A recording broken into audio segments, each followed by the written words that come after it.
Bismillah walhamdulillah wassalatu wassalamu ala Rasulillah Sayyidina wa Maulana Muhammad ibn Abdullah wa ala alihi wa sahbihi wa mawalah amma ba'd.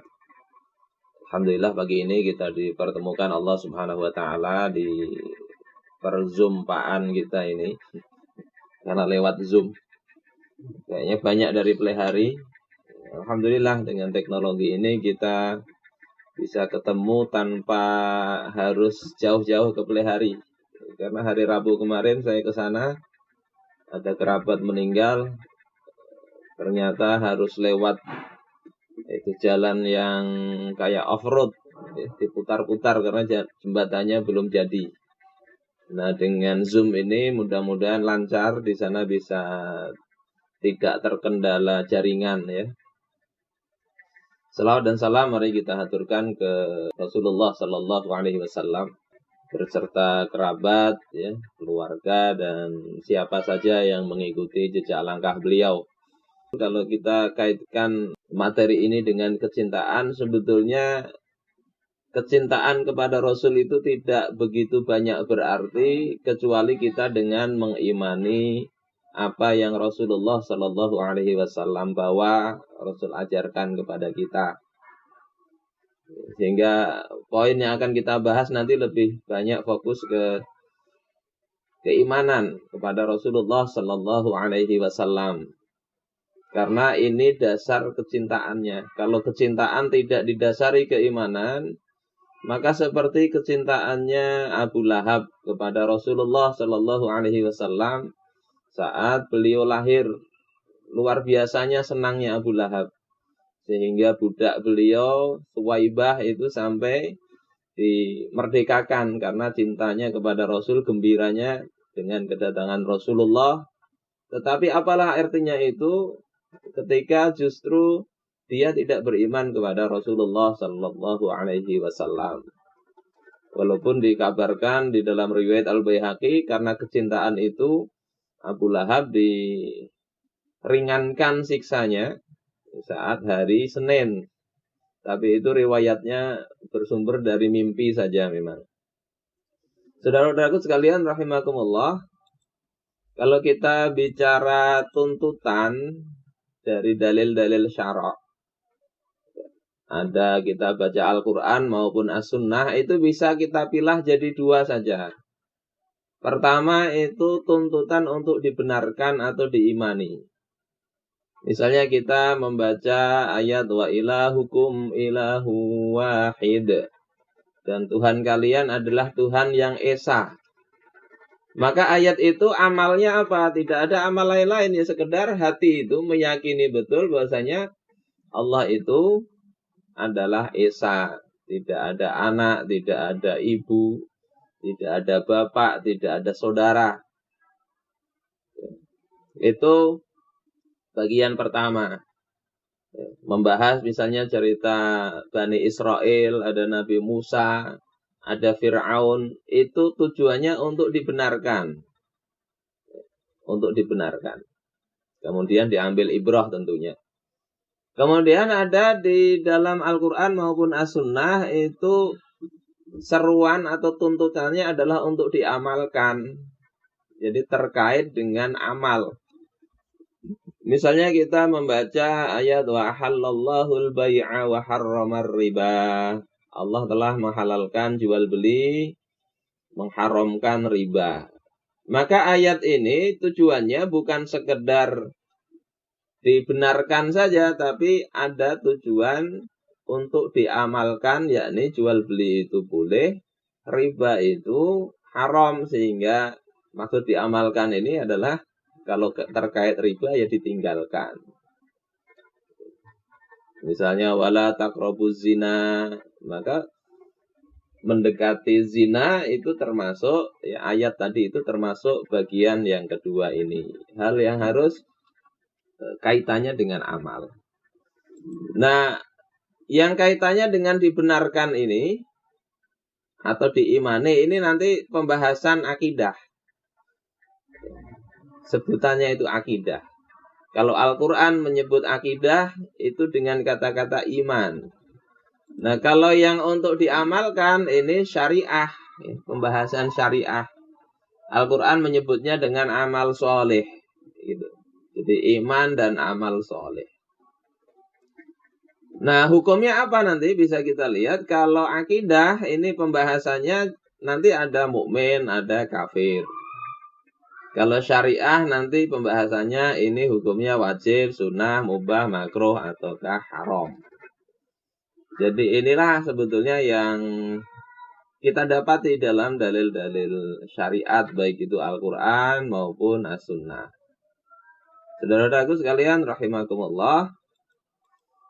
Terus kalau bicara akidah, ini ada dua hal sebetulnya yang perlu kita pahami bersama.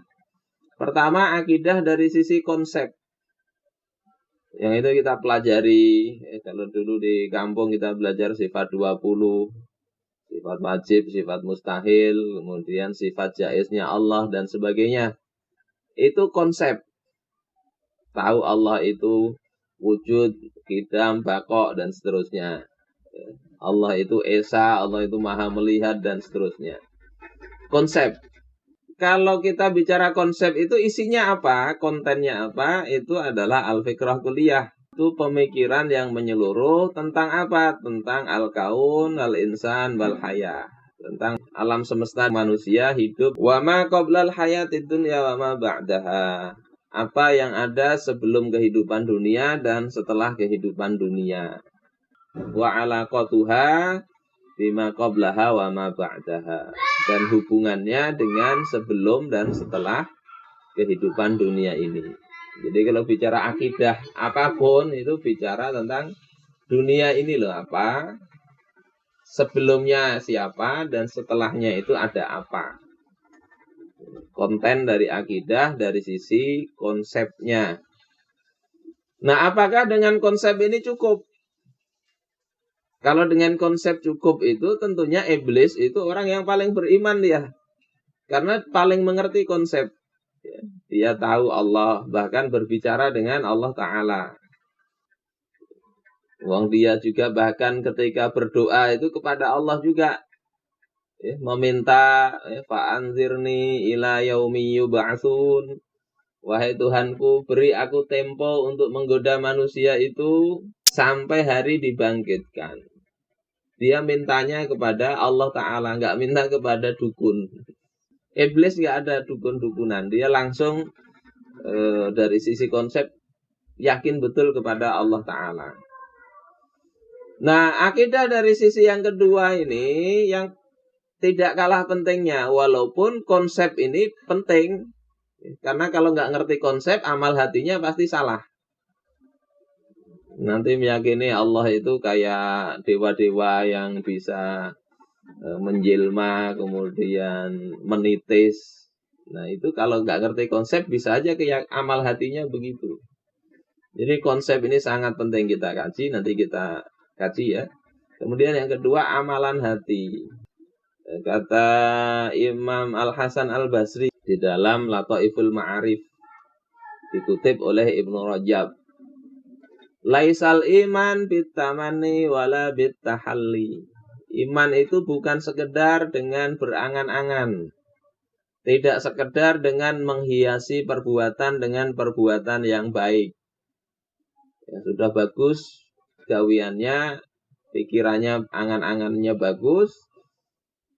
Tidak cukup itu. Walakinnahu bima wuqira fis sudur. Tetapi iman itu adalah apa yang tertanam di dalam hati. Wasaddaqathul a'mal. Dan amal perbuatan itu membenarkan apa yang ada di dalam hati tersebut. Jadi poinnya memang di dalam hati itu betul keimanannya kepada Allah dari konsep yang betul. Kemudian dia benarkan apa yang ada di hati itu dengan perbuatan.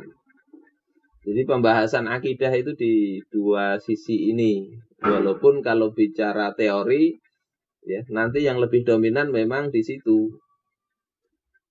Ya, karena bicara amalan hati ini dilatih saja. Dilatih. Tidak ada konsep bakunya gimana tidak. Ya latihan. Senantiasa diingat konsepnya, kemudian coba hati itu ditundukkan untuk sesuai dengan konsep tersebut. Saudara-saudaraku sekalian rahimakumullah. Terus bagaimana hubungannya tadi? Hubungan yang pertama ini. Nah, ada akidah, ada syariah dan seterusnya ini. Ini diungkapkan oleh Syekh Hasyim Asy'ari. Ini sebetulnya juga ada di penjelasan Ihya Ulumuddin, ya. Kata beliau, at-tauhid yujibul iman. Tauhid itu mengharuskan adanya iman. Nggak bisa saya itu mengesahkan Tuhan, ketuhanan yang Maha Esa. Percaya betul dengan itu, tapi nggak beriman kepada Allah, dusta itu, dusta. Faman la imana lahu la tauhidalah. Orang yang nggak beriman nggak ada tauhidnya. Wal iman yujibus syariah. Iman itu mengharuskan adanya syariat. Orang beriman nggak mau syariatnya Allah Ta'ala, itu dusta juga. Yang kata Allah, fala wa rabbika la yu'minun hatta yuhakimuka fima syajara bainahum, ila akhiril ayat. Mereka itu pada hakikatnya nggak beriman hingga menjadikan engkau sebagai pemutus perkara antara mereka, yakni engkau Muhammad, ya. Jadi iman itu mengharuskan adanya syariat. Famalla syari'ata lahu la imanalah wala tauhidalah. Siapa yang nggak ada ngikuti syariat, maka pada hakikatnya nggak beriman dan nggak ada tauhid. Nanti ini, yang penting itu tauhid dulu, akidah dulu. Akhirnya hukum-hukum syariat, khilafah bahkan juga misalnya itu dianggap nggak begitu penting. Padahal itu adalah salah satu konsekuensinya, konsekuensi dari akidah, ya. Wa syari'atu jibul adab. Syariat itu mengharuskan adanya adab. Famala adabalahu la syari'atalah. Maka yang nggak ada adabnya, maka nggak ada syariatnya dia itu. Adab itu apa? Di dalam at-ta'rifatnya Al-Jurjani, adab itu adalah sesuatu yang bisa menjaga dia dari kesalahan-kesalahan. Jadi nggak ada adab, nggak ada syariat, wala imana lahu, wala tauhidalah. Nggak ada imannya, ya, secara hakiki, ya, dan juga tidak ada tauhidnya. Maksudnya bukan kafir, bukan, ya, tapi maksudnya di sini adalah nggak sempurna. Ini hubungannya begitu. Saudara-saudaraku sekalian rahimakumullah.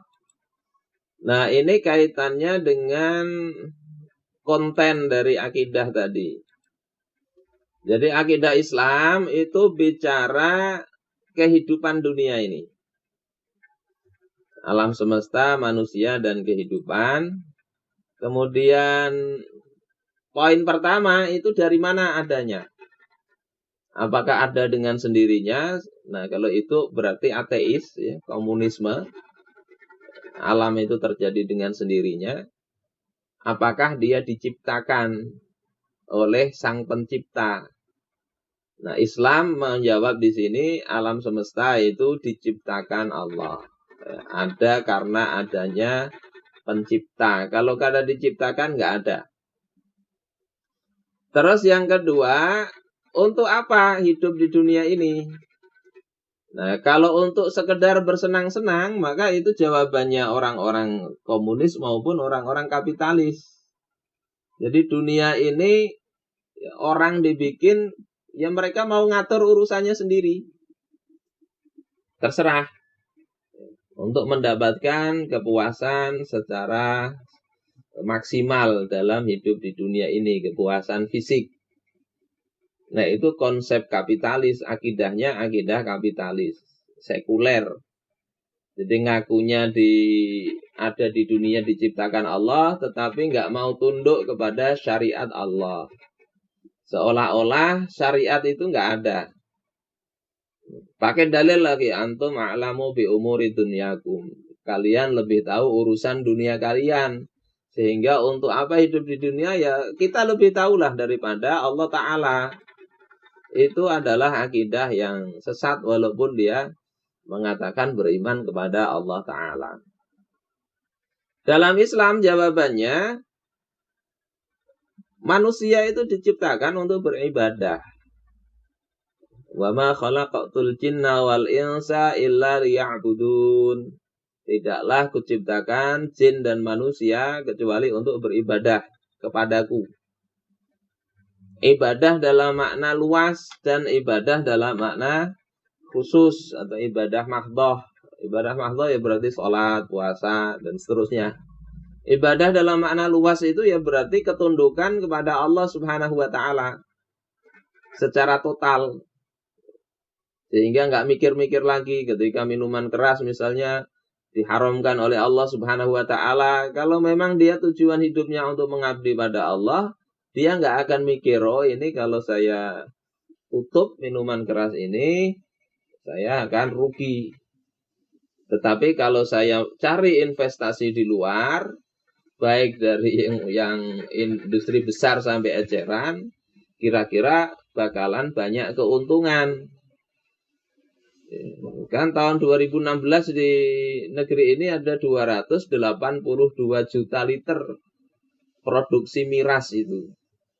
Penduduk Indonesia saat itu baru 260-an juta.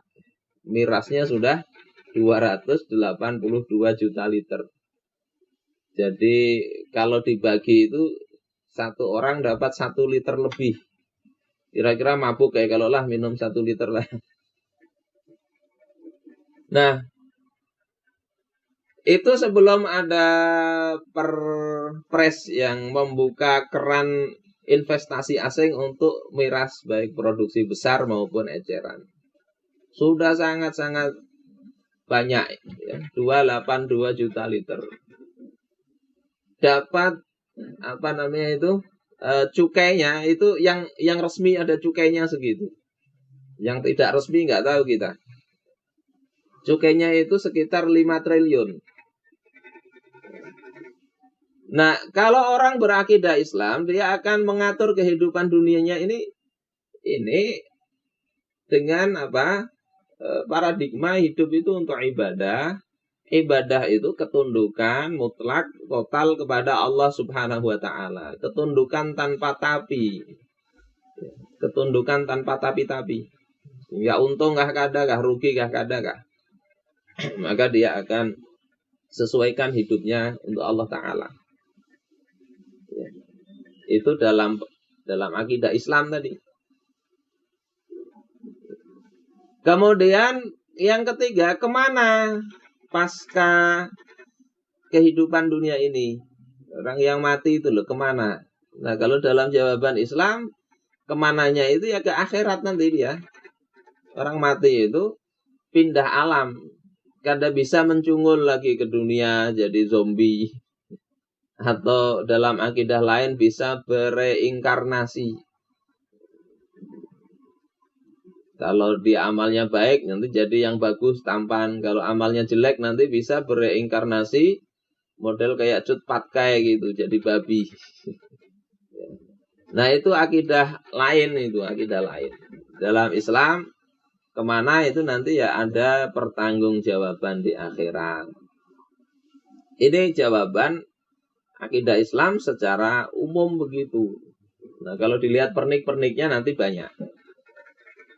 Terus akidah Islam itu membahas wa'an ala qotiha jami'iha bima qoblal hayatid dunya wa ma ba'daha tadi.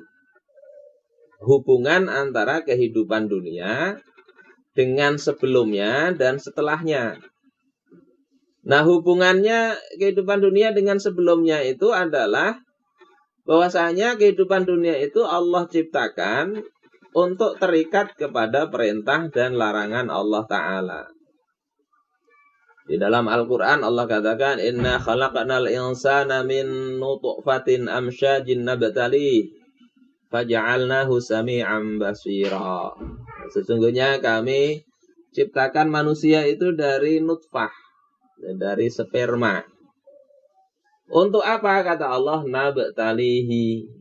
Untuk kami uji dia. Jadi akan diuji. Faja'alnahu sami'an basira. Maka kami jadikan manusia itu mendengar dan melihat. Itu konsep hubungan kehidupan dunia dengan sebelumnya. Bukan sia-sia, tapi akan ada ujian di dunia ini. Apakah jawabannya benar ataukah tidak? Kemudian nanti di akhirat, ya, hubungan antara kehidupan dunia dengan akhirat itu adalah adanya hisab. Nah, dari sini maka Islam itu menjadi dasar bagi kehidupan secara menyeluruh. Saudara-saudaraku sekalian rahimakumullah, ini tentang akidah. Nah, kemudian akidah Islam itu nanti ada pemikiran paling mendasarnya. Nah, hal paling mendasar dalam Islam itu yang disebut dengan rukun iman. Jadi rukun iman itu al-afkar al-asasiyah fil aqidatil islamiyah. Pemikiran-pemikiran dasar dari akidah Islam. Bukan berarti kalau di rukun iman itu tidak ada, kemudian nggak usah percaya. Bukan begitu. Nanti di rukun iman kan nggak ada percaya adanya surga neraka. Terus kemudian, oh kalau gitu surga itu nggak ada karena nggak ada di rukun iman. Nggak bisa begitu. Surga itu merupakan bagian dari keimanan kepada hari akhir. Jadi pemikiran mendasarnya itu rukun iman terhadap hari akhir, nanti turunannya ada keimanan kepada surga, ada mizan, ada neraka, dan seterusnya. Nah, yang terakhir saya ingin sampaikan terkait dengan konsekuensi dari memeluk akidah Islam. Yang pertama itu adalah hendaknya menjadikan akidah itu sebagai asas berpikir tadi. Jadi konsep itu kita betul-betul masukkan ke dalam diri dengan cara apa? Pikiran kita. Kita mikir ini benar salah, baik buruk, kita dasari kepada konsep akidah Islam tadi. Yang kedua, menghambakan diri hanya kepada Allah Ta'ala. Ya. Karena kalau kita yakin betul Allah yang maha kuasa, maha bijak, semua makhluk bergantung kepada Allah, Allah tidak bergantung kepada siapapun. Maka kita akan lebih puas untuk bersandar kepada Allah Ta'ala, menghamba pada Allah. Ada orang mengancam kita misalnya, tapi kita tahu Allah yang mengatur, termasuk mengatur kehidupan orang yang mengancam kita. Maka kita akan merasa tenang dalam menghamba pada Allah Ta'ala. Kemudian yang ketiga, konsekuensi dari iman itu, dari akidah Islam, itu adalah terikat hanya dengan hukum Allah Subhanahu wa Ta'ala. Ya, jadi taatnya itu pada hukum Allah Ta'ala. Ini konsekuensinya. Dan terakhir tambah sedikit, ini tentang bahwasanya akidah ini juga sebetulnya ada kewajiban negara untuk menjaganya, menjaga akidah umat ini, sehingga kayak aktivitas-aktivitas yang bakalan merusak akidah itu bisa dibersihkan oleh negara. Ini mungkin yang bisa saya sampaikan. Assalamualaikum warahmatullahi wabarakatuh.